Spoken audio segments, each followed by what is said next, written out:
الحمد لله وكفى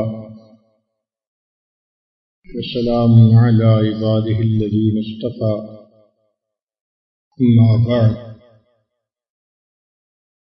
أعوذ بالله من الشيطان الرجيم بسم الله الرحمن الرحيم رب هب لي من الصالحين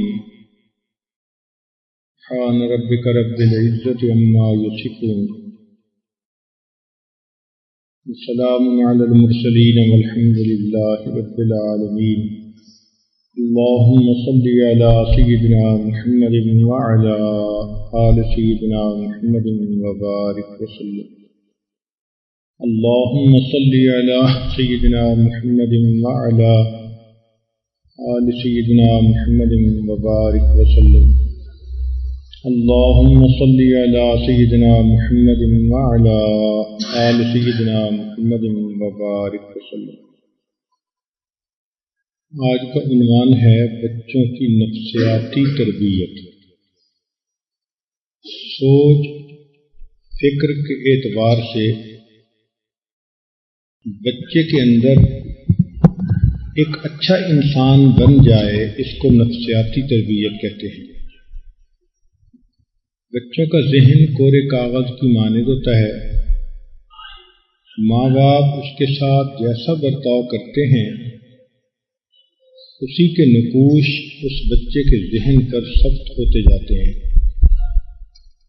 حیرت کی بات ہے کہ دودھ پیتا بچہ جو بولتا نہیں، چل نہیں سکتا، لیکن اگر آپ اس کو مسکرا کر بلائیں تو وہ اس کو بھی پہچانتا ہے، اور اسی بچے کو گھوریاں دیکھ کر بلائیں تو وہ اس کو بھی پہچانتا ہے۔ اس چھوٹے سے بچے کو فطرت نے یہ بتا دیا کہ اب بلانے والا محبت اور پیار سے بلا رہا ہے، اور اب یہ مجھے غصے کے ساتھ بلا رہا ہے۔ ہم نے بارہا اس کا تجربہ کیا کہ چھوٹا دودھ پیتا بچہ بھی اگر غصے سے بلائیں تو رونا شروع کر دیتا ہے۔ اللہ رب العزت نے فطری طور پر اس بچے کو یہ سمجھ دے دی کہ مجھ سے بات کرنے والا محبت سے بات کر رہا ہے یا مجھ سے غصے کے ساتھ بات کر رہا ہے۔ اس لیے بچے کی نفسیاتی تربیت کرنے کے لیے سب سے پہلا اصول کہ بچے کو اچھے انداز کے ساتھ بلائیں۔ نبی علیہ السلام بچوں کو ایسے الفاظ سے مخاطب کرتے تھے کہ ان کا دل موہ لیتے تھے۔ چنانچہ نبی علیہ السلام نے انس رضی اللہ عنہ کا ایک بھائی تھا، اس نے چڑیا پالی ہوئی تھی، بلبل پالی ہوئی تھی، تو ایک مرتبہ اس سے فرمایا یا ابا عمیر ما فعل النغیر۔ اب نام تو ہے عمیر لیکن ابا عمیر کہہ کے اس کو پکارا۔ اب اس سے بچے کو یہ فیلنگ ہوتی ہے کہ مجھے اسپیشل سمجھا جا رہا ہے، امپورٹنس مجھے دی جا رہی ہے، اور جب بچے کو اہمیت کا احساس ہوگا تو بچے کا دل متوجہ ہو جائے گا۔ اس لیے جو انسان بچوں کے ساتھ محبت و پیار کی گفتگو کرتا ہے بچے اسی کے ساتھ ہو جاتے ہیں۔ ایک مرتبہ ایک بچہ نبی علیہ السلام کے ساتھ بیٹھا کھانا کھا رہا تھا۔ آپ صلی اللہ علیہ وسلم نے فرمایا اے لڑکے بسم اللہ پڑھو اور دائیں ہاتھ کے ساتھ کھاؤ۔ ایک مرتبہ ابن عباس رضی اللہ تعالیٰ عنہ نبی علیہ السلام کے پاس تھے، تو نبی علیہ السلام نے فرمایا اے میرے بھتیجے، یہ حجۃ الوداع کا دن تھا، میدان عرفات میں تھے، تو نبی علیہ السلام نے فرمایا کہ یہ ایسا دن ہے کہ جو شخص کان، آنکھ اور زبان کی حفاظت کرے اللہ تعالیٰ اس دن میں اس کے گناہوں کی مغفرت فرما دیتے ہیں۔ انس رضی اللہ تعالیٰ عنہ چھوٹے بچے تھے، نبی علیہ الصلوۃ والسلام کی خدمت میں رہتے تھے، تو آپ صلی اللہ علیہ وسلم کئی مرتبہ ان کو اے بیٹے کہہ کے پکارتے۔ اب نام سے پکارنا بھی اچھی بات ہے، لیکن اگر اس کو بھتیجا کہیں، بیٹا کہیں، تو اس سے اس میں اور زیادہ اپنائیت کا احساس ہوتا ہے۔ اس لیے لقمان علیہ السلام نے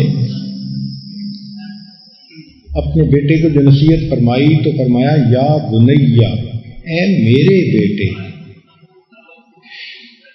بات ہی دیکھیں کتنی دل کو متوجہ کرنے والی ہے۔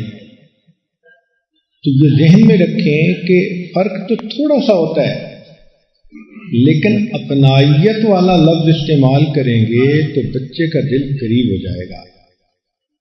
پہلے بچے کا دل لیں، پھر جو کام اس کو کہیں بچہ کرنے کے لیے حاضر ہوتا ہے۔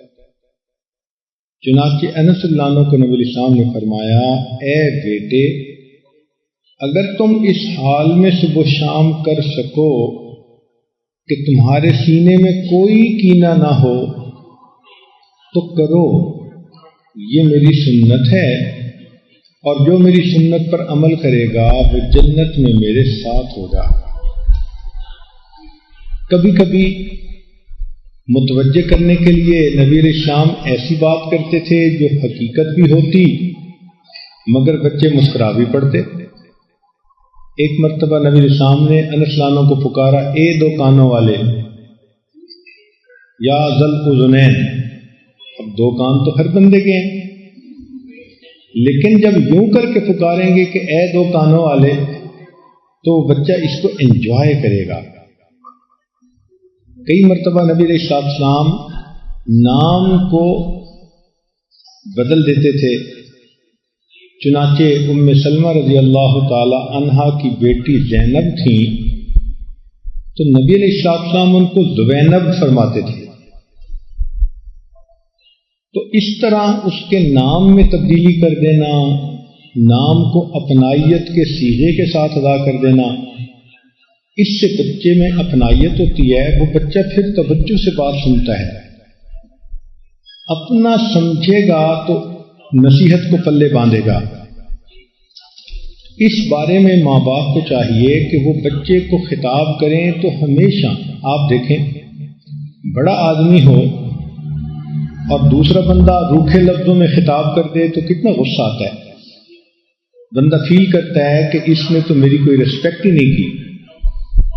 تو جب بڑی عمر کا آدمی چاہتا ہے کہ مجھے احترام کے ساتھ بلایا جائے، اس کو جب احترام سے کوئی بلائے تو اس کے من میں خوشی ہوتی ہے، تو چھوٹے بچے کا بھی یہی معاملہ ہے۔ تو پہلا اصول یہ کہ اچھے انداز سے بچے کو بلایا جائے۔ چنانچہ مغیرہ بن شعبہ رضی اللہ تعالیٰ عنہ لڑکپن کی عمر میں تھے، وہ فرماتے ہیں کہ نبی علیہ السلام سے دجال کے بارے میں جتنی تفصیل میں نے پوچھی اتنی کسی اور نے نہیں پوچھی، یعنی یہ ٹاپک ان کو اچھا لگا تو انہوں نے اس کی اور تفصیلات معلوم کی۔ جب بھی ملاقات ہوتی دجال کے بارے میں کوئی نہ کوئی سوال پوچھتے، تو فرماتے ہیں کہ ایک مرتبہ نبی علیہ السلام نے مجھے بھی فرمایا اے میرے بیٹے۔ یہاں سے ایک مسئلہ نکلا کہ ضروری نہیں کہ نسب میں بیٹا ہو تو ہی اسے بیٹا کہہ سکتے ہیں، عرف میں ہر بچے کو بیٹا کہا جا سکتا ہے۔ جیسے پکارتے ہوئے بچے ادھر آنا، بیٹے ادھر آنا، بیٹے تم ایسا کر لو، تو یہ ایسے الفاظ ہیں جس سے کہ بچے متوجہ ہوتے ہیں اور دوسرے کی بات سننے کے لیے تیار ہوتے ہیں۔ دوسری بات کہ بچوں کا دل خوش کرنا، عمل بھی ایسا کیا جائے کہ جس سے بچوں کا دل خوش ہو جائے۔ چنانچہ نبی علیہ السلام جب دور کسی بچے کو دیکھتے تو کئی مرتبہ اس کو اپنی طرف بلاتے۔ حدیث مبارکہ میں ہے کہ سیدنا حسن رضی اللہ تعالیٰ عنہ بچے تھے، نبی علیہ السلام کی نظر پڑی تو وہ ادھر ادھر کھیل رہے تھے، تو اللہ کے نبی صلی اللہ علیہ وسلم نیچے بیٹھ گئے اور دونوں ہاتھ پھیلائے اور ان کو اپنے پاس بلایا۔ اب جب بچہ محسوس کرے گا کہ بلانے والے نے محبت کی بنا پہ دونوں ہاتھ پھیلائے ہوئے ہیں تو بچہ بھاگا ہوا آئے گا۔ چنانچہ حسن رضی اللہ عنہ دوڑے ہوئے آئے اور نبی علیہ السلام نے اپنے بازوؤں میں لے کے اپنے سینے سے لگا لیا اور ان کو بوسہ دیا، تو گویا بچے کا استقبال کیا۔ اسی لیے بچہ جب اسکول سے آئے تو ماں اپنے کام میں جتنی بھی مصروف ہو، آدھا منٹ 1 منٹ فارغ کر کے اس بچے کو ویلکم ضرور کرے، اس کو اہلا و سہلا ضرور کہے، اس کو پیار سے بلائے، محبت کی نظر اس پر ڈالے۔ بچے کے اوپر جو محبت کی نظر پڑتی ہے اس کو اپنے سر پر ایک چھتری محسوس ہوتی ہے، ایک سایہ محسوس ہوتا ہے، میرا کوئی بڑا ہے، کوئی میرا خیال رکھنے والا ہے، میں کسی کا ہوں۔ یہ اپنائیت کا احساس بچے کی شخصیت کے اندر حسن پیدا کر دیتا ہے، اور اگر یہ محبت بچے کو نہ دی جائے تو اس میں احساس محرومی پیدا ہو جاتا ہے۔ چنانچہ کئی گھروں میں بچے چپ چپ رہتے ہیں، اداس اداس نظر آتے ہیں، دوسرے کو دیکھ کے سہم جاتے ہیں، بات ہی نہیں کرتے۔ یہ تمام علامات بتاتی ہیں کہ اس بچے کی پرورش ٹھیک نہیں ہو رہی۔ تو ماں باپ کو چاہیے کہ بچوں کو دیکھ کے خوشی کا اظہار کریں۔ نبی علیہ السلام جب کوئی بچہ آپ کے پاس حاضر ہوتا اس کو ضرور بوسہ دیتے۔ یہ بوسہ عجیب چیز ہے کہ دوسرے بندے کے دل میں اپنائیت کا احساس پیدا کر دیتا ہے۔ ایک بوسہ کئی مرتبہ بچے کے دل کو متوجہ کر دیتا ہے۔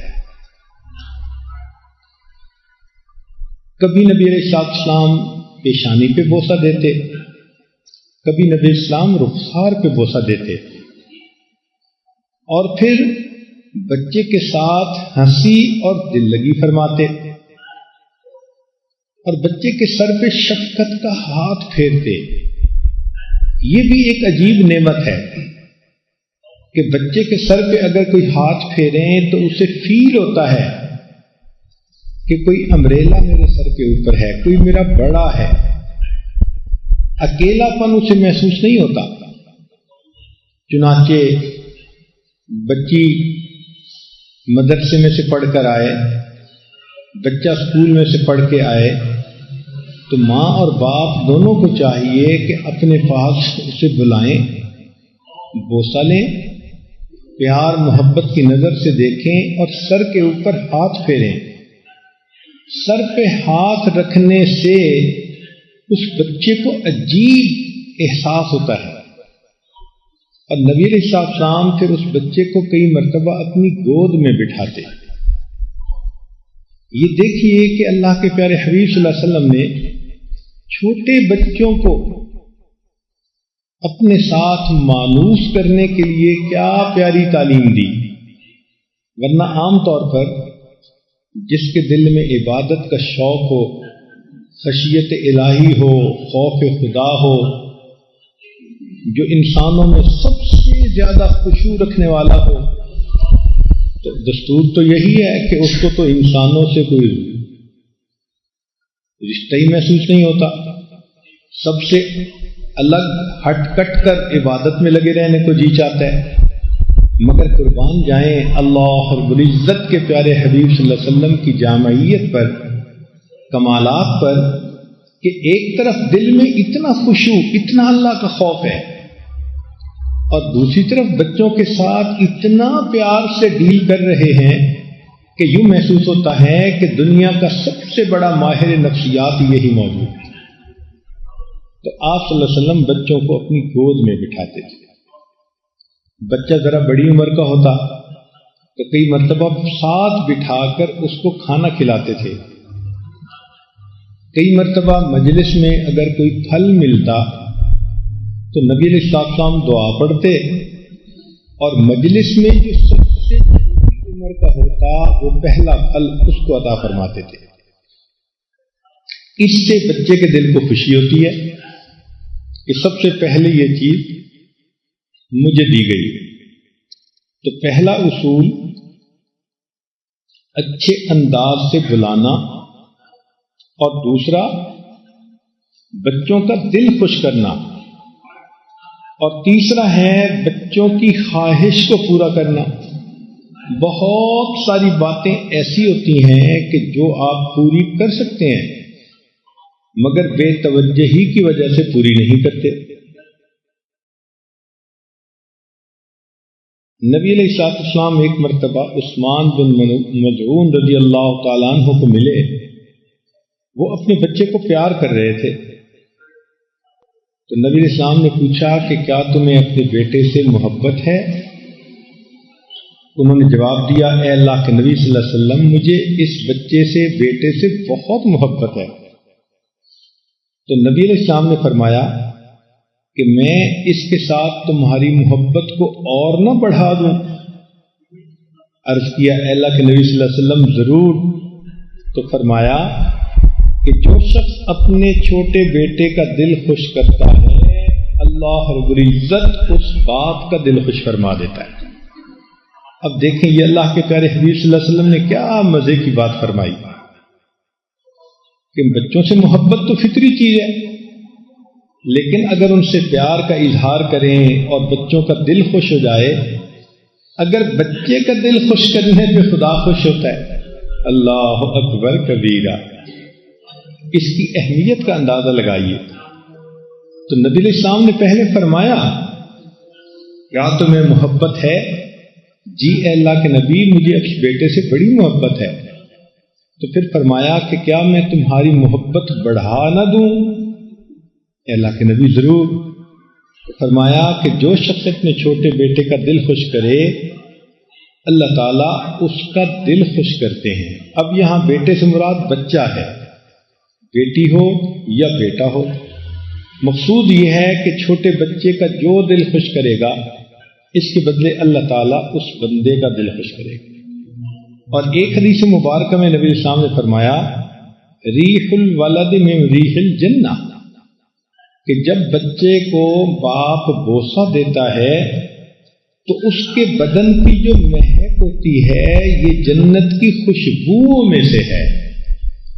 اللہ اکبر کبیرہ. قربان جائیں اس دین اسلام کی خوبصورتی پر، اس کی جامعیت پر، اس کے حسن و جمال پر.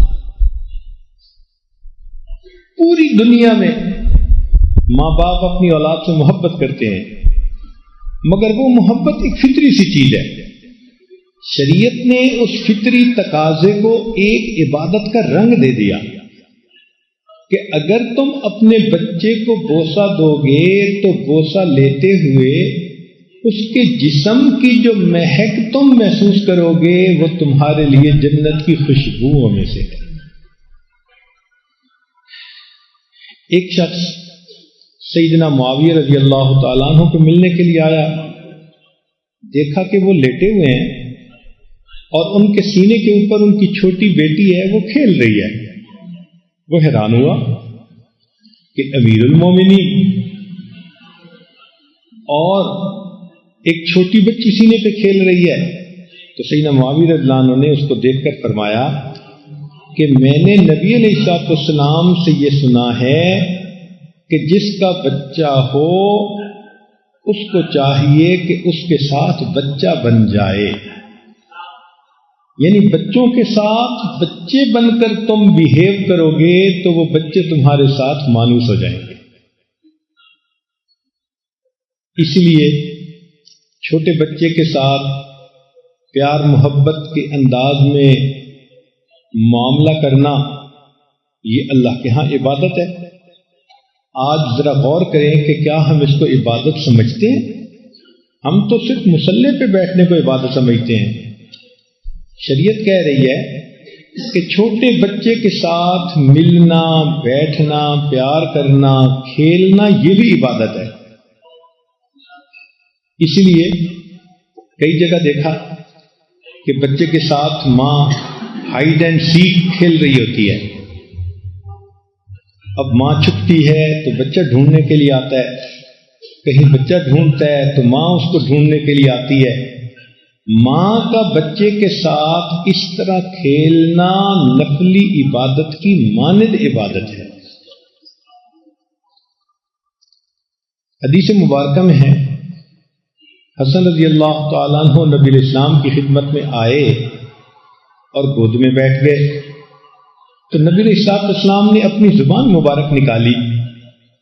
اب حسن رضی اللہ عنہ زبان کی سرخی کو دیکھتے، کبھی اس کو انگلی لگاتے تو خوش ہوتے. تو ان بچے کی خوشی کی خاطر اللہ کے پیارے حبیب صلی اللہ علیہ وسلم نے بہت دیر تک اپنی زبان کو نکالے رکھا. پھر فرمایا، اے اللہ میں حسن سے محبت کرتا ہوں، تو بھی اس سے محبت فرما، اور جو حسن سے محبت کرے اس سے بھی محبت فرما.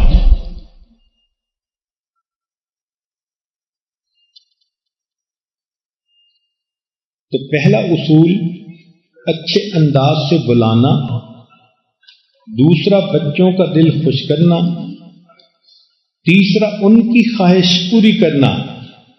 مثلا وہ چاہتا ہے کہ وہ کھیلے تو ان کے ساتھ کھیلنا. جیسے نبی علیہ السلام نے زبان مبارک نکال کر دکھائی. اگر کوئی عام باپ ہو تو وہ تو سڑیل مزاج ہوتا ہے، اول تو زبان نکالے گا ہی نہیں، اور اگر بچہ چاہے بھی گا تو اس کو غصے سے دیکھے گا. مگر اللہ کے پیارے حبیب صلی اللہ علیہ وسلم تو سراپا رحمت تھے. چوتھا اصول کہ بچے کی تعریف کرنا. کوئی دنیا کا انسان ایسا نہیں کہ جس میں ساری برائیاں ہوں، کوئی اچھائی ہی نہ ہو. برے سے برے انسان میں بھی کوئی نہ کوئی اچھائی ہوتی ہے. تو بچے کی اچھی بات پر اس کی تعریف کرنا. جب بچے کی تعریف ہوتی ہے اس کا دل خوش ہوتا ہے. اور یہ نکتہ تو شاید عورتیں پہلے سے ہی جانتی ہیں کہ خامند کی تعریف کا بیوی کے دل پہ کیا اثر ہوتا ہے. بہت اداس ہو، بہت غمگین ہو، خامند کے منہ سے نکلے ہوئے محبت اور تعریف کے دو بول عورت کو نئی زندگی دے دیتے ہیں.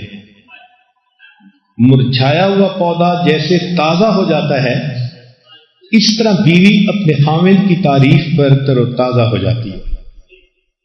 یہی معاملہ بچوں کے ساتھ بھی ہے.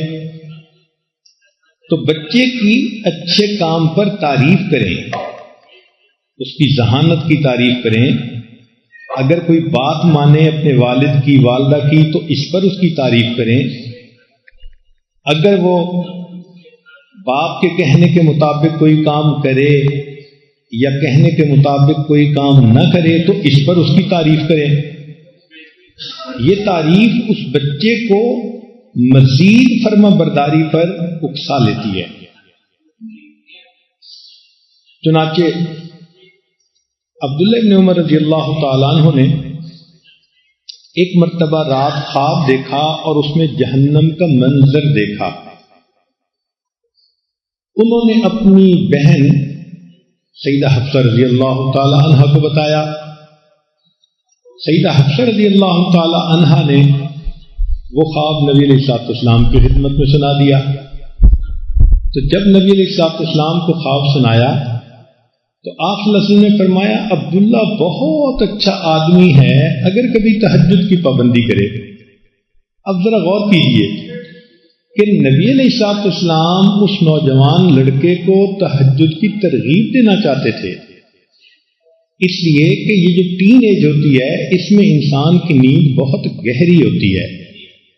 نوجوان بچے کے لیے رات کو اٹھنا ایک مشکل کام ہوتا ہے. کہتے ہیں کہ یہ گھوڑے بیچ کے سو جاتے ہیں، تو نیند ایسی ہی ہوتی ہے. اب نبی علیہ السلام چاہتے تھے کہ عبداللہ ابن عمر رضی اللہ تعالی عنہ کو تہجد کے لیے ترغیب دیں. جب ان کے سامنے کوئی خواب بیان کیا گیا تو نبی علیہ السلام نے دیکھو کیا موقع سے فائدہ اٹھایا کہ عبداللہ بہت اچھا آدمی ہے، پہلے تعریف کی اور پھر جو بات چاہتے تھے وہ بھی کر دی کہ اگر تہجد کی پابندی کرے. عبداللہ ابن عمر رضی اللہ عنہ فرماتے ہیں کہ نبی علیہ السلام کی اس بات کو سننے کے بعد میری زندگی میں شاید تہجد پھر کبھی قضا نہیں ہوئی. تو دیکھیں یہ انداز ہوتا ہے بات کرنے کا. اللہ کے پیارے حبیب صلی اللہ علیہ وسلم نے ہمارے لیے زندگی کو کتنا آسان کر دیا. بس آپ کی تعلیمات کو ہم پڑھتے گزاریں تو زندگی آسان پھولوں کی سیج بن جاتی ہے. پانچواں اصول، نبی علیہ السلام بچوں کے درمیان مقابلہ بھی کرواتے تھے. یہ جو بچوں کے درمیان مقابلہ کرواتے ہیں تو اس سے بچے کے اندر جو چھپی صلاحیتیں ہیں وہ کھلتی ہیں. چنانچہ کبھی تو سوال پوچھتے، جیسے ابن عمر رضی اللہ تعالیٰ عنہ روایت کرتے ہیں، بخاری شریف کی روایت ہے کہ کچھ لوگ موجود تھے بڑی عمر کے، ان میں عبداللہ ابن عمر بھی تھے. تو وہ فرماتے ہیں کہ نبی علیہ السلام نے پوچھا کہ جنگل کا ایک درخت ہے جس کے پتے نہیں جھڑتے اور وہ درخت مسلمان ہے. اب جب یہ بات اس انداز سے پوچھی تو سارے لوگوں کی توجہ جنگل کی طرف چلی گئی اور کوئی بھی نہ بولا. تو تھوڑی دیر بعد نبی علیہ السلام نے فرمایا کہ وہ کھجور کا درخت ہے. عبداللہ ابن عمر رضی اللہ عنہ فرماتے ہیں کہ جب نبی علیہ السلام نے پوچھا میرے دل میں کھجور کا خیال آیا، مگر چونکہ میرے والد بھی تھے، ابو بکر صدیق اور دوسرے لوگ بھی تھے، تو بڑوں کے ادب کی وجہ سے میں خاموش رہا. جب مجلس ختم ہو گئی تو عبداللہ ابن عمر رضی اللہ عنہ نے اپنے والد کو کہا کہ ابو، جب نبی علیہ السلام نے بات پوچھی تو میرے دل میں کھجور کا خیال آیا اور میں بولنے لگا تھا، مگر بڑوں کا ادب مجھے مانے ہوا کہ وہ بات کریں، میں کیوں کروں؟ تو سیدنا عمر رضی اللہ عنہ خوش ہوئے اور فرمایا بیٹا اگر تو بات کر دیتا تو مجھے اس بات پہ خوشی بہت زیادہ ہوتی. تو دیکھیے اللہ کے پیارے حبیب صلی اللہ علیہ وسلم ایک سوال پوچھ کر ان کی ذہنی صلاحیتوں کو جگاتے ہیں. امام احمد بن حنبل رحمۃ اللہ علیہ نے عبداللہ ابن حارث رضی اللہ عنہ سے روایت کی کہ نبی علیہ السلام اپنے چچا عباس رضی اللہ عنہ کے بچوں کو ایک قطار میں کھڑا کر دیتے. ان کے بیٹے عبید اللہ، عبداللہ، قسم اور کثیر، ان سب کو ایک لائن میں کھڑا کر دیتے اور دور بیٹھ کے ان کو فرماتے کہ دیکھو تم میں سے کون میرے پاس پہلے آتا ہے. اب بچوں کو ایک لائن میں کھڑا کیا اور دور بیٹھ کے کہا کہ تم میں سے کون میرے پاس آتا ہے. پھر نبی علیہ السلام اپنے دونوں ہاتھ پھیلا دیتے اور کہتے کہ اچھا آؤ. جیسے نبی علیہ السلام فرماتے آؤ تو یہ چاروں بچے دوڑتے اور ان میں سے کوئی آپ صلی اللہ علیہ وسلم کے سینے سے آ کے لگ جاتا، کوئی کندھے سے لگتا، کوئی آپ کی پیٹھ کے اوپر چڑھ جاتا اور آپ ان کو ریسیو کرنے کے بعد خوشی کا اظہار فرماتے. ان بچوں کی کہ بوسے لیتے، ان کو اپنے گلے سے سینے سے لگاتے. اس سے بچوں کے اندر ایک اجتماعیت کا احساس ہوتا ہے. وہ بچہ انفرادیت والی زندگی نہیں گزارتا، مل جل کر رہنا. یہ مقابلہ بازی بچوں میں اس طرح کی کروانا یہ بہت فائدہ مند ہوتا ہے. اب آپ سوچیں کہ یہ نبی علیہ السلام کی سنت ہے، مگر کتنی عورتوں نے سنت پر عمل کیا؟ پتہ ہی نہیں تھا. کیا بھی ہوگا تو بہت کم. تو دیکھیے اپنے گھر میں جب آپ کے پاس فرصت ہو تو اپنے بچوں کو، اپنے بیٹیوں کو، بیٹوں کو آپ اس طرح اپنے ساتھ اور زیادہ مانوس کر سکتی ہیں. پھر جب وہ بچے آپ سے مانوس ہو جائیں گے تو آپ کی زبان سے لفظ نکلے گا اور بچہ عمل کے لیے فوراً تیار ہوگا. چھٹا اصول کہ آپ صلی اللہ علیہ وسلم بچوں کی حوصلہ افزائی فرماتے تھے. حوصلہ افزائی کا کیا معنی؟ کہ اچھے کام پر اس بچے کو انعام دینا، انسینٹو دینا. ہم نے دیکھا آج کل کی دنیا میں لوگوں نے جانوروں کو سکھایا ہوا ہوتا ہے تو جانور مختلف کام کرتے ہیں. تو ان جانوروں کو سکھانے کا طریقہ بھی یہی ہے کہ جب وہ کوئی کام منشا کے مطابق کرتے ہیں تو ان کو کچھ نہ کچھ انسینٹو ملتا ہے. چنانچہ ہم نے ایک ملک میں ایک مچھلی کو دیکھا کہ اس نے کوئی 40-50 فٹ اوپر بال لٹکا ہوا تھا. تو ڈالفن مچھلی نے انسٹرکٹر کے کہنے پر اس کو اچھل کر کک لگائی. تو جب اس نے کک لگائی تو وہ ڈالفن مچھلی اپنے انسٹرکٹر کے قریب آئی تو اس کے ہاتھ میں کچھ چیز تھی کھانے کی، اس نے اس مچھلی کے منہ میں ڈال دی.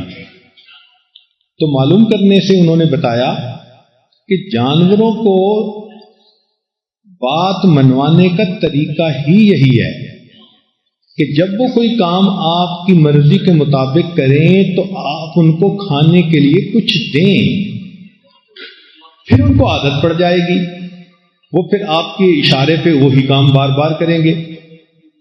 تو اگر جانور بھی کوئی کام کرنے کے بعد انسینٹو چاہتا ہے، اپریسیشن چاہتا ہے، تو انسان تو پھر انسان ہے. چلیں جانوروں کو چھوڑیں، بڑی عمر کے لوگوں کی بات کر لیتے ہیں.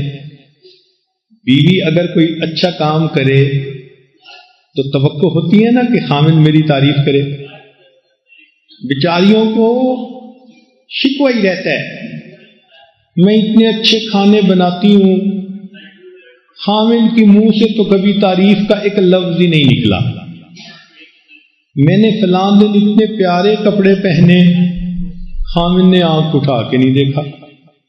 تو دیکھیں کہ بڑی عمر کی میچور عورتیں ہیں، وہ بھی ایکسپیکٹیشن رکھتی ہیں، تو بچے تو پھر اس سے بھی زیادہ ایکسپیکٹ کرتے ہیں. اس کو کہتے ہیں حوصلہ افزائی. خامند بیوی کی حوصلہ افزائی کرے تو بیوی کے دل میں محبت بڑھتی ہے خامند کی، اور اگر ماں باپ بچوں کی حوصلہ افزائی کریں تو بچوں کے دل میں ماں باپ کا وقار بڑھ جاتا ہے. چنانچہ بچے نے اگر نماز پڑھی تو اس کو کھانے کو کچھ دے دیں، بسکٹ دے دیا، کوئی کوکی دے دی، آئس کریم لے کے دے دی، خوشی کا اظہار کیا، تو بچہ پھر پابندی کے ساتھ نماز پڑھنے لگ جائے گا. کسی معاملے میں بچے نے سچ بات بولی تو سچ بولنے پہ آپ اس کو انعام دیں، اس کی تعریف کریں. آپ نے کوئی کام ذمے لگایا، بچے نے کر دیا، اس پر اس کو انسینٹو دیں. اب انسینٹو میں کھانے پینے کی چیز بھی ہو سکتی ہے، پڑھنے کی کوئی اچھی کتاب بھی ہو سکتی ہے. تو جس چیز کو بچہ زیادہ پسند کرتا ہو وہ اس کو لے کر دیں. علامہ شامی رحمۃ اللہ علیہ فرماتے ہیں کہ میرے والد جب بھی مجھ سے خوش ہوتے تھے تو میرے ذوق علم کو دیکھ کر مجھے پڑھنے کے لیے کتاب لے کر دیتے تھے. چنانچہ جب میں بڑا ہوا تو میرے پاس ایک بڑی لائبریری تھی اور ان کتابوں کی برکت سے اللہ نے مجھے فقیہ شہر بنا دیا. تو ان بچوں کی حوصلہ افزائی کرنا یہ انتہائی اہمیت کی ہے. ساتواں نقطہ، ایک بات کو بار بار دہرانا. بچے کی میموری بہت شارٹ ہوتی ہے، وہ جلدی بات کو بھول جاتا ہے. ماں باپ یہ ایکسپیکٹ کرتے ہیں کہ بس ایک دفعہ بات کر دی تو بچے کو یاد رکھنی چاہیے. نہیں، اگر بچہ بھول گیا تو اس کو بار بار یاد دلائیں. یہ بھی اللہ کی ایک رحمت ہے کہ بچے کی میموری شارٹ ہوتی ہے. چنانچہ ابھی تھوڑی دیر میں ماں نے بچے کو جھڑکی دی، وہ رو رہا ہے، چند ہی منٹ کے بعد وہی ماں بلاتی ہے اور بچہ ماں کے سینے سے لگ جاتا ہے. اگر اس بچے کی میموری شارٹ نہ ہوتی اور اس کو یاد ہوتا کہ اسی امی نے مجھے تھپڑ لگایا، تو ماں کے بلانے پہ تو وہ کبھی نہ آتا. تو ان کی شارٹ میموری دیکھو کتنے فائدے کی چیز ہے. ابھی روتے ہیں، ابھی ہنسنے لگ جاتے ہیں. ابھی ان سے آپ ناراض ہوں تو وہ آپ سے دور بھاگ رہے ہوتے ہیں، اور 1 منٹ بعد محبت سے بلائیں تو فوراً واپس آ جاتے ہیں. تو اس شارٹ میموری کا فائدہ بھی بہت ہے.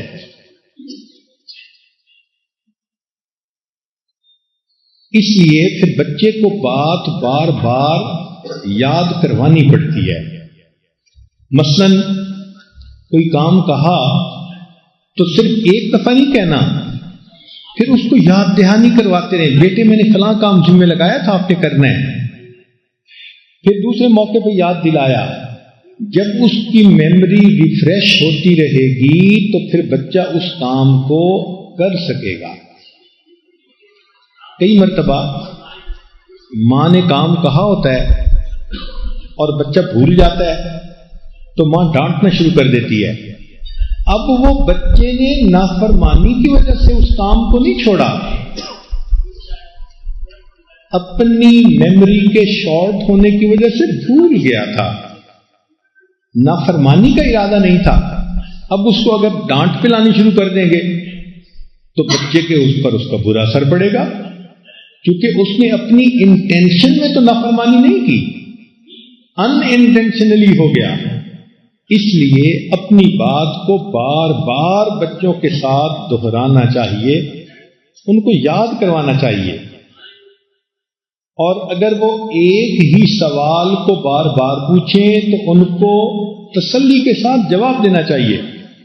ہم نے دیکھا بعض بچے ایک سوال پوچھتے ہیں، ماں نے جواب دے دیا مگر ان کی تسلی نہیں ہو رہی، وہ پھر وہ سوال پوچھتے ہیں، پھر ماں جواب دے دیتی ہے، بچے پھر سوال پوچھتے ہیں. تو اگر بچہ بار بار سوال کر رہا ہو تو ہم نے دیکھا کہ دوسری مرتبہ ماں ان کو جھڑکی دے دیتی ہے، کیا ہر وقت پوچھتے رہتے ہو. تو اس سے پھر بچے کا کھلا ہوا ذہن الٹا بند ہو جاتا ہے. اس لیے بچوں کی پرورش میں یہ پوائنٹ ذہن میں رکھیں کہ ان کو بار بار بات یاد دلانی ہے، ان کے بار بار بات پوچھنے سے صبر کے ساتھ اس کو جواب دینا ہے. یہ ریپیٹیشن اس کی زندگی کا ایک حصہ ہے. اس پر پھر آپ کو غصہ بھی نہیں آئے گا اور آپ بچے کو اچھے انداز سے بھی ڈیل کر جائیں گی. اسی لیے تو شریعت نے بھی کہا کہ بچہ چھوٹا جو ہوتا ہے وہ مرفوع القلم ہوتا ہے، ان کے نام اعمال میں ان کے عمل نہیں لکھے جاتے کیونکہ بچہ ہوتا ہے. تو شریعت نے بھی اس کا لحاظ رکھا کہ بلوغ سے پہلے کے جو اعمال ہیں وہ اس کے نام اعمال میں نہیں لکھے جاتے. تو ہم اس چھوٹے بچے کے ساتھ ایسے ہی ڈیل کریں جیسے شریعت نے ہمیں سکھایا ہے. 8واں اصول کہ مرحلہ وار قدم اٹھانا. مثلا بچے کو کوئی کام کہنا ہے اور مشکل محسوس ہوتا ہے تو درجہ بدرجہ آہستہ آہستہ بچے کو وہ کام ذمہ لگانا. مثال کے طور پہ صبح کی نماز پڑھانا چاہتی ہیں تو پہلی مرتبہ ہی نماز کے لیے مت کہیں، پہلے قدم پر اس نماز کے وقت میں جاگنے کی عادت ڈالیں. یہ پہلا سٹیپ ہے. جب اٹھ گیا تو اب اس کے لیے نماز کو پڑھنا بھی آسان ہو جائے گا. تو مرحلہ وار انسان قدم اٹھائے. دیکھیں اللہ تعالیٰ اگر چاہتے تو شراب کو ایک حکم سے ہی حرام فرما دیتے، لیکن نہیں، مرحلہ وار منع فرمایا. پہلے مرحلے پر فرمایا لا تقربوا الصلاۃ وانتم سکارا، ایسی حالت میں نماز نہ پڑھو کہ تم نشے میں ہو. تو دیکھو اس سے دل میں یہ بات آئی کہ شراب کوئی پسندیدہ چیز نہیں. تو بہت سارے لوگ تو ایسے تھے کہ اسی پر ہی انہوں نے شراب پینی چھوڑ دی. جو پیتے بھی تھے تو وہ محسوس کرتے تھے کہ یہ انوانٹڈ چیز ہے، ناپسندیدہ چیز ہے. پھر دوسرے مرحلے پر شریعت نے کہا کہ اسمہما اکبر من نفعہما، اس کے فائدے تھوڑے ہیں، نقصان اس کا زیادہ ہے. تو اور لوگوں نے شراب پینی چھوڑ دی. اور تیسرا جب مرحلہ آیا تو شریعت نے کہا کہ ان الخمر، یہ جو شراب ہے اور فلاں ہے اور فلاں ہے، رجس من عمل الشیطان فاجتنبوہ، یہ شیطان کا عمل ہے، اسے چھوڑ دو. چنانچہ اب ایمان والوں کے لیے شراب کو مکمل طور پر چھوڑنا آسان ہو گیا. تو پہلے مرحلہ وار قدم اٹھایا گیا. بچوں کی تربیت کے معاملے میں بھی اس پوائنٹ کو ذہن میں رکھیں کہ آپ جو کام کہنا چاہتی ہیں اگر اس کے سٹیپ بنا لیں اور ایک ایک سٹیپ بچے کو بتاتی جائیں اور وہ بڑھتا جائے تو اس کے لیے کام کو کرنا آسان ہو جاتا ہے. 9واں پوائنٹ کہ بچے کو ترغیب اور ترہیب دونوں طرح کی باتیں کرنی چاہیے. ترغیب کہتے ہیں کہ اگر یہ کام کرو گے تو یہ ملے گا، اور ترہیب کہتے ہیں کہ نہ کرنے پر یہ سزا ملے گی. اللہ تعالیٰ نے ہم انسانوں کے لیے قرآن مجید میں یہی طریقہ اختیار فرمایا. کہیں تو جنت کی تفصیلات بتائیں کہ نیکی کرو گے تو تمہیں جنت کا انعام ملے گا، خوشخبری عطا فرما دی. اور کہیں پر جہنم کے عذاب کو کھولا کہ دیکھو نافرمانی کرو گے تو تمہیں یوں جوتے پڑیں گے. تو انسان ترغیب سے متاثر ہوتا ہے، کبھی ترہیب سے متاثر ہو جاتا ہے. بچے کی تربیت میں بھی یہ دونوں چیزیں، ون سائیڈڈ پیار دیں تو بھی بچہ بگڑتا ہے، اور ون سائیڈڈ ڈانٹ ڈپٹ کرتے رہیں تو بھی بچہ بگڑتا ہے. یہ دونوں چیزیں ضروری ہیں. جیسا وقت ہو، جیسا ماحول ہو، جیسا موقع ہو، تو ماں کو چاہیے کہ اسی حساب سے بچے کو بات سمجھائے. تو یہ ترغیب اور ترہیب بچے کے لیے عمل کا راستہ آسان کر دیتی ہے. 10واں پوائنٹ، بچوں میں خود اعتمادی پیدا کرنا، سیلف کانفیڈنس پیدا کرنا. یہ سیلف کانفیڈنس انتہائی ضروری. جس بچے میں سیلف کانفیڈنس نہ ہو اس بچے میں لیڈرشپ پیدا نہیں ہو سکتی. وہ بچہ کبھی بھی ایک اچھا اور کامل انسان بن کر زندگی نہیں گزار سکتا. تو بچوں کے اندر یہ کانفیڈنس پیدا کرنا پڑتا ہے. حدیث پاک سے اس کی سند ملتی ہے کہ نبی علیہ الصلوۃ والسلام نے عبداللہ ابن جعفر رضی اللہ عنہ کو دیکھا کہ وہ ایک مرتبہ مارکیٹ میں کھڑے تھے اور خرید و فروخت کر رہے تھے. تو عمر تو چھوٹی تھی، لڑکے ہی تھے، لیکن ایک کام کر رہے تھے. نبی علیہ الصلوۃ والسلام نے ان کو کام کرتے دیکھا تو خوش ہو کر ان کو برکت کی دعا دی. اب یہ جو نبی علیہ السلام نے ان کو برکت کی دعا دی تو اس سے اس بچے کے دل میں ایک کانفیڈنس پیدا ہو گیا، ہاں میں یہ کام کر سکتا ہوں. تو آپ بھی اپنے بچوں کو چھوٹے چھوٹے کام اس طرح کے بتائیں کہ جو بچے کر سکیں، اور جب کریں تو پھر اس کی تعریف کریں. تو بچے کو ون پوزیشن میں رکھیں، اچیومنٹ کی سینس اس کے اندر پیدا کریں کہ بچہ کوئی کام کر کے یہ فیل کرے کہ میں نے اپنا ٹارگٹ اچیو کر لیا، میں نے آبجیکٹو کو میٹ کر لیا، میں ون کر گیا. یہ جو ون کی خوشی ہے نا، یہ بڑی نعمت ہوتی ہے. تو بچے کو ون پوزیشن میں لانا بچے کے اندر کانفیڈنس کو بڑھا دیتا ہے. تو خود اپنے آپ سوچ کے چھوٹی چھوٹی کام، چھوٹی چھوٹی باتیں ایسی بچے کو بتائیں کہ جو وہ کر سکتا ہو، آپ کو پتہ ہے کہ وہ کرے گا، اور جب وہ کر لے تو آپ اس کی تعریف کریں، اس کو فیل ہو کہ میں نے ون کیا. تو اس سے بچے کے اندر پھر خود اعتمادی بڑھتی ہے. 11واں پوائنٹ اور بہت اہم پوائنٹ کہ بچوں کی تربیت کے لیے انتہائی ضروری کہ ان کے دوستوں کا انتخاب اچھا کیا جائے. بچے اپنے ماں باپ سے جتنا سیکھتے ہیں اس سے زیادہ اپنے ہم عمر بچوں سے سیکھتے ہیں. اس کو پیئر پریشر کہتے ہیں. وہ ماں باپ سے تو دیر سے بات سیکھے گا اور دوسرے چھوٹے بچے سے جلدی بات سیکھے گا. ہم نے دیکھا کہ 10-12 آدمی بیٹھے ہیں، مرد عورتیں گھر میں، تو بچہ اپنا الگ کھیل رہا ہے. جیسے ہی اس مجلس میں کوئی اور آدمی آیا اور اس کے ساتھ بچہ تھا تو بچہ فوراً بچے کی طرف متوجہ ہوتا ہے. تو ایج گروپ جو ہے یہ ایک دوسرے کو اٹریکٹ کرتا ہے. تو بچہ دوسرے بچے سے بہت جلدی چیزیں سیکھتا ہے. تو پھر آپ بچے کا میل جول ایسے بچوں کے ساتھ رکھیں جو اچھے ہوں، تربیت یافتہ ہوں، بگڑے ہوئے نہ ہوں.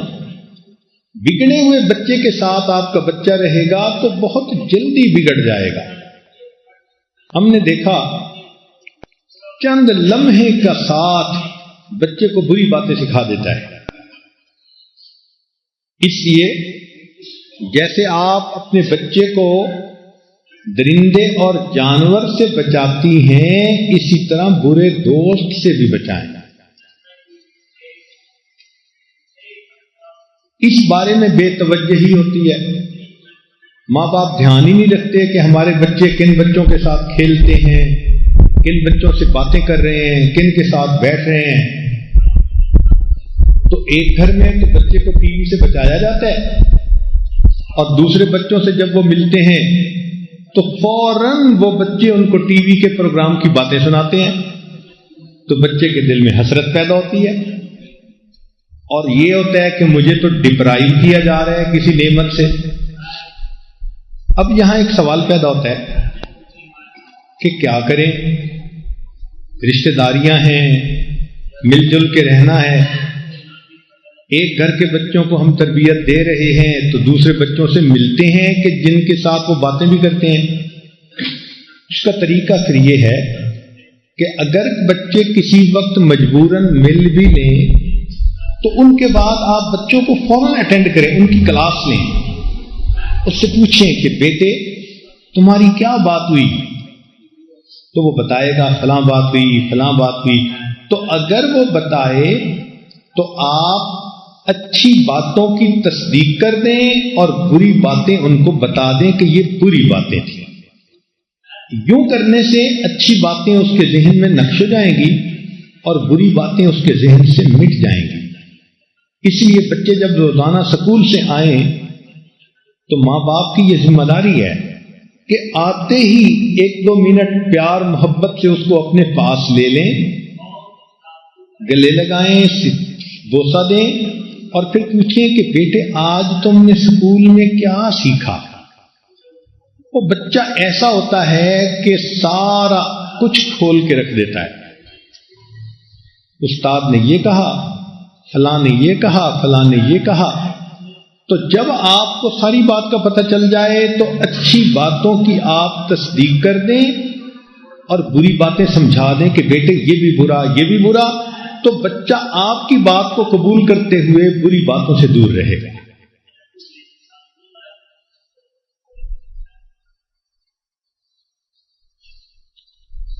اسی لیے اگر بچے ذرا بڑی عمر کے ہو جائیں تو ان پر نظر رکھیں کہ وہ کن کے ساتھ دوستی کر رہے ہیں. پڑھنے والے لائق بچے، فرمانبردار بچے، ان کے ساتھ دوستی کریں گے تو پھر یہ بھی ویسے ہی بنیں گے. خربوزے کو دیکھ کے خربوزہ رنگ پکڑتا ہے. کئی مرتبہ بچے اپنے آپ کو ڈیفینڈ کرتے ہیں، امی وہ میرا دوست برا ہے، میں تو برائی نہیں کرتا، میں بس اس کے ساتھ کھڑا ہوتا ہوں. جب بچہ ایسی بات کرے تو آپ سمجھ لیں کہ یہ حقیقت سے بیانی سے کام نہیں لے رہا.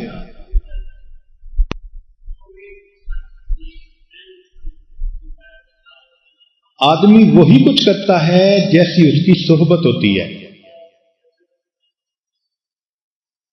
تو اچھے دوستوں کو بنائیں گے تو بچہ خود بخود اچھا رہے گا.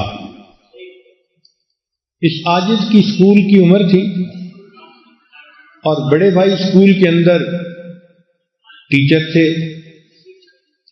تو انہوں نے یہ کہا کہ دیکھو ہر بات تمہاری پوری ہوگی.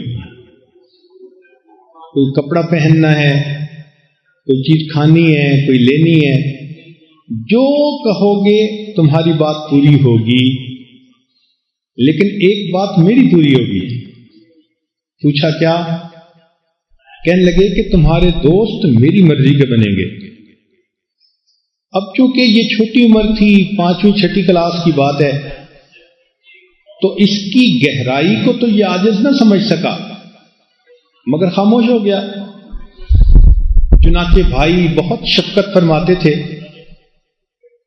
جو کہتا تھا وہ لے کے دے دیتے تھے، مگر دوستوں کے بارے میں وہ بہت زیادہ سخت تھے. کلاس پر نظر ڈالتے اور کلاس میں جو چند پڑھنے لکھنے والے ہونہار بچے ہوتے ان کے نام بتا دیتے کہ ان 5-6 دوستوں میں سے جس کو چاہو دوست بناؤ. اب پوری کلاس 30-40 بچے، لیکن مجھے ان میں سے 4 یا 5 بچوں کے ساتھ بات کرنے کی، مل بیٹھنے کی اجازت ہوتی، اور باقیوں کے ساتھ مل بھی نہیں سکتا تھا. اگر کبھی بات کرتا بھائی دیکھتے تو وہ تھپڑ لگاتے. فرماتے تھے کہ میں تجھے ان کے ساتھ اگر ظہر کی نماز میں اکٹھے کھڑے دیکھوں گا تو بھی تیری پٹائی کروں گا. تو مجھے کئی مرتبہ یہ بات بڑی عجیب لگتی. میں پھر اپنی امی کو آ کے بتاتا کہ امی بھائی میرے اوپر اتنی سختی کرتے ہیں. بھائی جواب دیتے کہ امی ہر بات اس کی پوری، ایک بات میری پوری. تو سمجھ میں نہ آتا کہ بھائی اتنی سختی کیوں کرتے ہیں. اس لیے کہ جن بچوں سے وہ منع کرتے تھے وہ سٹوریاں سناتے تھے، وہ ادھر ادھر کی شرارتیں اپنی کی ہوئی ان کے واقعات سناتے تھے، تو دل خوش ہوتا تھا، تو جی چاہتا تھا کہ ان کی باتیں سنیں، مگر بھائی منع کرتے تھے تو مجبوراً ان سے دور رہنا پڑتا تھا. بچہ تھا، کچا تھا، سمجھتا نہیں تھا.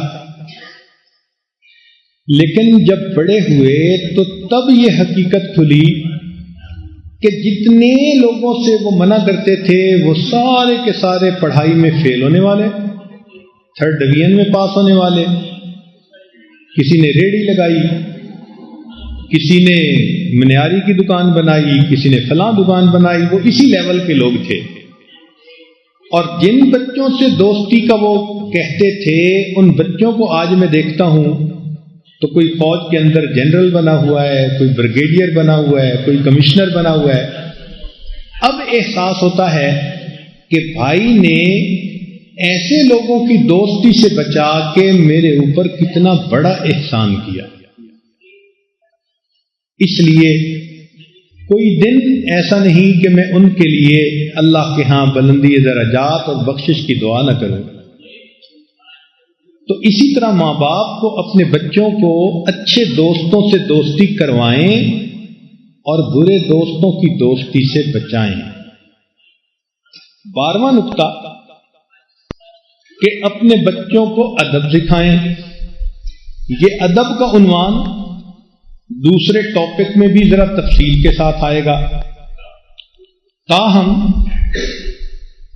والدین سے کیسے ڈیل کرنا ہے، استاد کو کیسے بیہیو کرنا ہے، بڑے کے ساتھ، عالم کے ساتھ، بچے کو سمجھائیں کہ با ادب با نصیب، بے ادب بے نصیب۔ جس بچے میں ادب ہوتا ہے اس کی شخصیت کا حسن بڑھ جاتا ہے۔ چنانچہ ایک صاحب کسی کے ہاں مہمان گئے تو ان کا ایک بیٹا تھا جو 9-10 سال کی عمر کا تھا۔ انہوں نے اس بچے کے ذمہ لگایا کہ بیٹا تم اپنے انکل کی مہمان نوازی کرنا، خدمت کرنا، تم گھر پہ ہوتے ہو۔ چنانچہ وہ بچہ ان کو کھانا وقت پہ لا کے پیش کرتا، پانی لا کے دیتا، ان کے ہاتھ دھلاتا، دسترخوان بچھاتا۔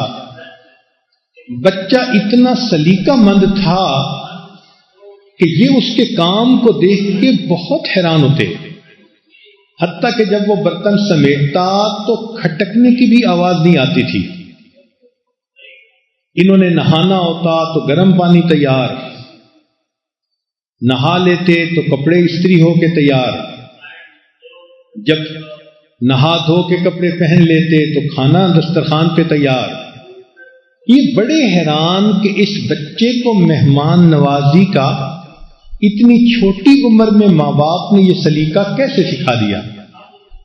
تو یہ چاہتے تھے کہ میں اس بچے سے ذرا تفصیل پوچھوں، لیکن وہ بچہ کسی کام مقصد کی خاطر ان کے کمرے میں آتا اور جیسے ہی کام مکمل ہوتا فوراً چلا جاتا، رکتا نہیں تھا۔ تو ایک دن انہوں نے ارادہ کیا کہ آج میں اس بچے سے ذرا تفصیلی بات کروں گا۔ تو بچے نے آ کے دسترخوان بچھایا اور کھانا لا کے رکھا، اور جب رکھ کے جانے لگا تو انہوں نے اس سے بات چھیڑنی چاہی۔ تو جلدی میں انہوں نے کہا کہ بچے تم سب سے بڑے ہو، کیونکہ ان کے اور بھی بچے تھے۔ تو جب مہمان نے یوں پوچھا کہ بچے تم سب سے بڑے ہو، تو کہتے ہیں کہ وہ بچہ شرما سا گیا اور پیچھے ہٹا اور کہنے لگا کہ انکل سچی بات تو یہ ہے اللہ سب سے بڑے ہیں، بہن بھائیوں میں میری عمر زیادہ ہے۔ وہ کہتے ہیں کہ بچے کی اس بات نے میرا دل مو لیا کہ میں نے تو جلد بازی میں یوں کہا کہ بچے تم سب سے بڑے ہو، لیکن بچے کی پرسیپشن دیکھیے کتنی باریک بینی تھی اس کے اندر کہ آگے سے جواب دیتا ہے انکل سچی بات تو یہ ہے اللہ سب سے بڑے ہیں، بہن بھائیوں میں میری عمر زیادہ ہے۔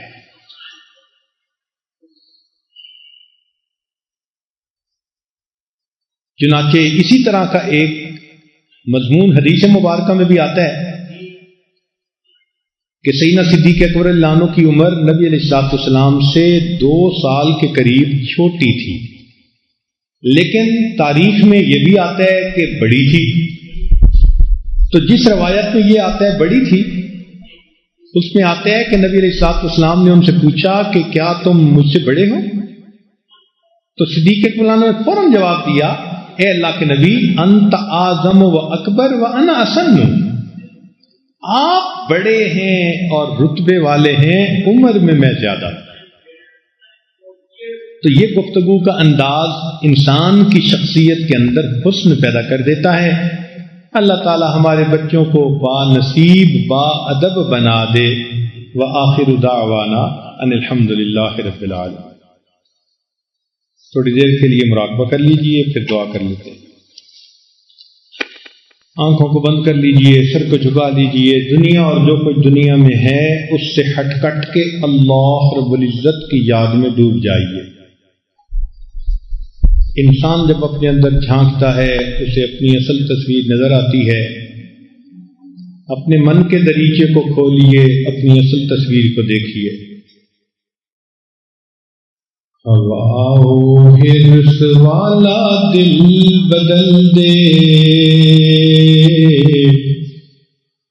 میرا غفلت میں ڈوبا دل بدل دے، بدل دے دل کی دنیا دل بدل دے خدایا فضل فرما دل بدل دے گناہگاری میں کب تک عمر کاٹوں گناہگاری میں کب تک عمر کاٹوں بدل دے میرا رستہ دل بدل دے سنو میں نام تیرا دھڑکنوں میں مزہ آ جائے مولا دل بدل دے ہٹا لوں آنکھ اپنی ماں سوا سے جیوں میں تیری خاطر دل بدل دے تیرا ہو جاؤں اتنی آرزو ہے بس اتنی ہے تمنا دل بدل دے میری فریاد سن لے میرے مولا بنا لے اپنا بندہ دل بدل دے لا الہ الا اللہ محمد رسول اللہ دعا کر لیجئے سبحان ربی العظیم اللہم صلی علی سیدنا محمد وعلی آل سیدنا محمد وبارک وسلم اے مالک ہم آپ کے عاجز مسکین بندے ہیں ہمارے گناہوں کو معاف فرما خطاؤں سے درگزر فرما عیبوں کی پردہ پوشی فرما اللہ ہماری نگاہوں کو پاک فرما دلوں کو صاف فرما سینوں کو اپنی محبت سے لبریز فرما اپنے عشق کی آتش ہمارے سینوں میں پیدا فرما ہمارے انگ انگ سے اپنے ذکر کو جاری فرما روئے روئے سے اپنے ذکر کو جاری فرما ہڈی ہڈی بوٹی بوٹی میں اپنی محبت پیدا فرما اے کریم آقا اپنی رحمت کی نظر عطا فرما رمضان مبارک کے اس مہینے میں اللہ ہمارے گناہوں کی بخشش فرما اے اللہ یہ آخری اشرہ ہے عتق من النار آگ سے آزادی کا اللہ ہمیں آگ سے آزادی عطا فرما دیجئے بخشش ہماری فرما دیجئے سائل ہیں آپ کے دروازے پہ حاضر ہیں اللہ رحمت کی ایک نظر فرما دیجئے تیری ایک نگاہ کی بات ہے میری زندگی کا سوال ہے اے کریم آپ اپنے بندے اور بندیوں پر مہربانی کی نظر فرما دیجئے اللہ اللہم انا نسألک الجنہ ونعوذ بک من النار اے اللہ ان عورتوں کی دلوں کی نیک مرادوں کو پورا فرما ان کی اولادوں کو نیکوکار بنا فرما بردار بنا ماں باپ کی آنکھوں کی ٹھنڈک بنا بگڑی ہوئی اولادوں کو نیکی کی توفیق عطا فرما میرے مولا ان عورتوں کی جو بھی پریشانیاں ہیں ان کو دور فرما نیک مرادوں کو پورا فرما ان کا چل کے آنا قبول فرما اللہ اس رمضان کی مبارک مجلس میں اٹھنے سے پہلے ہم سب کی مغفرت فرما صلی اللہ تعالی علی حبیبہ سیدنا محمد و آلہ و اصحابہ اجمعین برحمتک یا ارحم الراحمین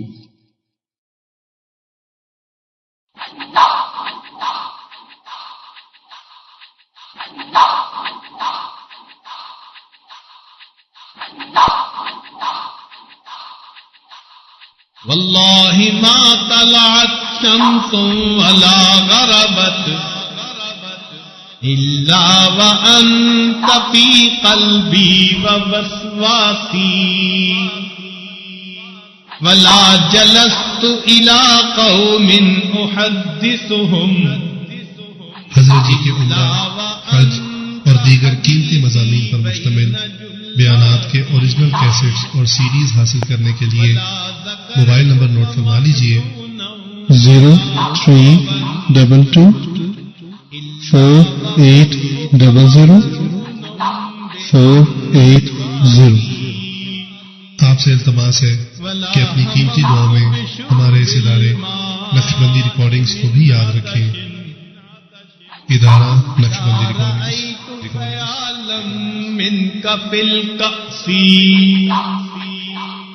فلو قدرت علی الاتیان زرتکم